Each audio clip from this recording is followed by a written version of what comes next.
तीन शहरों के नगर निगम चुनाव में कांग्रेस की परफॉर्मेंस अगर सबसे ज़्यादा कहीं पर बढ़िया रही तो वो सोनीपत नगर निगम रही। सोनीपत नगर निगम में कांग्रेस के मेयर प्रत्याशी कमल दीवान लगभग 55,000 वोट लेने में सफल रहे और कमल दीवान ये चुनाव हार कर भी जीत गए हैं। नमस्कार, मैं हूं कुलदीप सुरान। आज हम खरी खरी न्यूज़ में चर्चा करेंगे सोनीपत नगर निगम के चुनाव में कांग्रेस प्रत्याशी कमल दीवान की परफॉर्मेंस की, कांग्रेस के हालात की और कांग्रेस के नेताओं की गद्दारी की।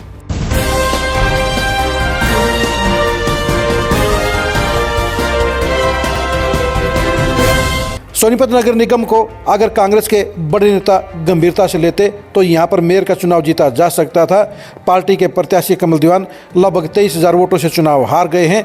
10 महीने पहले कमल दीवान 35,000 वोटों से चुनाव हारे थे, यानी उन्होंने 10 महीने में पूरी मेहनत करते हुए, लोगों के साथ मेलजोल रखते हुए और शहर की जनता का भरोसा जीतते हुए 23,000 वोटों की जगह इस बार 54,000 से ज़्यादा वोट हासिल करने का काम किया। यानी वो अपनी परीक्षा पर खरे उतरे। वो पार्टी के नेताओं की बेरुखी के कारण चुनाव हार गए, पार्टी के नेताओं की गद्दारी के कारण चुनाव हार गए, क्योंकि जहां बीजेपी के 2,500 नेता और कार्यकर्ता अपने पार्टी के प्रत्याशी को चुनाव जितवाने के लिए मोर्चे पर डटे हुए थे, वहीं कांग्रेस ने जिन 25 बड़े नेताओं की ड्यूटी लगाने का काम किया था, उनमें से 90% ने चुनावी ड्यूटी से गायब रहने का रिकॉर्ड कायम किया। उन्होंने पार्टी से गद्दारी करने का काम किया। उन्होंने एक भी दिन यहाँ पर पार्टी के लिए पसीना नहीं बहाया। कांग्रेस पार्टी के सिर्फ आधा दर्जन नेता ही ऐसे रहे जिन्होंने कमल दीवान के चुनाव में पूरी मेहनत करने का काम किया। इनमें पार्टी के ग्रामीण जिला अध्यक्ष संजीव दहिया, इसके साथ साथ जयवीर आंतिल, रोहतक के दोनों ही जिला अध्यक्ष यानी केडी और बलवान रंगा, और इनके साथ साथ करनाल के जिला अध्यक्ष पराग गाभा।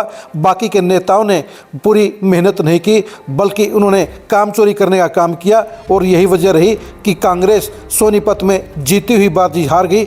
बीजेपी के सामने चुनाव जीतने के लिए पूरी ताकत लगाने की जरूरत थी, लेकिन सबसे दिक्कत की बात यह रही कि हुड्डा फैमिली ने भी ये चुनाव जितवाने के लिए कोई कोशिश नहीं की।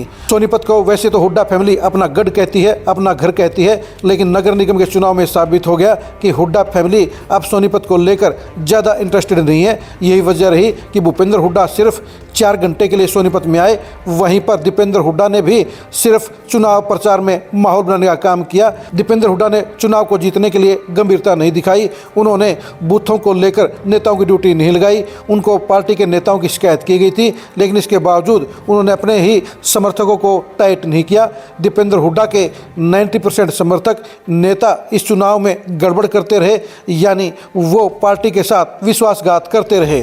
चुनाव जीतने के लिए पार्टी के नेताओं से मेहनत की जरूरत थी, समर्पण की जरूरत थी, लेकिन कांग्रेस पार्टी के नेताओं ने पार्टी को लेकर कोई भी इंटरेस्ट नहीं दिखाया और यही वजह रही कि कांग्रेस पार्टी का वो माहौल नहीं बना जो बनना चाहिए था।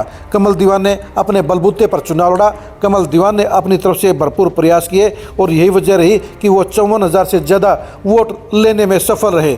कमल दीवान के साथ में उनके पिता देवराज दीवान की भी लीगेसी थी। इसके साथ पंजाबी वोटरों ने भी इस बार उनका इमोशनल साथ देने का काम किया, जाट वोटरों ने भी साथ देने का काम किया, लेकिन शहर में ज़्यादा वोटिंग नहीं हुई। अगर कांग्रेस के बड़े नेताओं को सही ड्यूटी पर लगाया जाता, तो उन्हें इस्तेमाल किया जाता, तो ऐसे में कांग्रेस ये चुनाव जीत सकती थी। सबसे बड़ी बात यह रही कि सोनीपत की रणनीति बनाने में ये नहीं देखा गया कि कौन से नेता यहाँ पर कारगर साबित हो सकते थे। सोनीपत की रणनीति के अंदर सुभाष बत्रा जैसे पंजाबी नेता ज़्यादा कामयाब हो सकते थे, लेकिन बीबी बत्रा जैसे नेता को प्रभारी बनाया गया, जो 15 दिन में से 7 दिन तक गायब रहे और दिन में भी वो कुछ घंटे रहकर वापस चले जाते थे। बीबी बत्रा की जगह अगर सुभाष बत्रा को प्रभारी बनाया जाता तो यहाँ पर बेहतर परिणाम रहता। इसके साथ साथ भीमसेन मेहता जैसे नेताओं का भी सही उपयोग नहीं किया गया।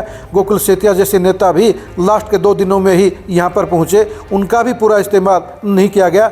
जाट नेताओं ने भी वो मेहनत नहीं की जो करनी चाहिए थी। यानी जब बीजेपी के खिलाफ में कांग्रेस के पास 1,70,000 वोटों की गोलबंदी थी, तो ऐसे में उसे चुनाव जीतना चाहिए था, लेकिन खराब रणनीति, खराब मैनेजमेंट और बड़े नेताओं के रूखे पन्ने और बड़े नेताओं की गद्दारी ने ही कांग्रेस का ये चुनाव खराब करने का काम किया।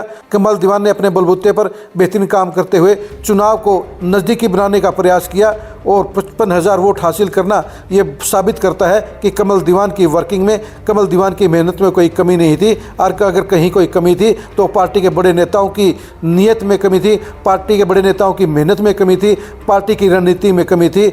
यानी अगर हुड्डा फैमिली चाहती तो ये चुनाव जीता जा सकता था। यानी अपनी ही कमियों के चलते कांग्रेस सोनीपत का ये बेहद खास चुनावी दंगल हार गई है। आप सोनीपत में कांग्रेस की हार के लिए सबसे ज़्यादा जिम्मेदार किसे मानते हैं? कमेंट करके जरूर बताइए। सोनीपत की चुनाव हार के लिए कौन से नेताओं ने गद्दारी करने का काम किया, यह भी कमेंट करके जरूर बताइए।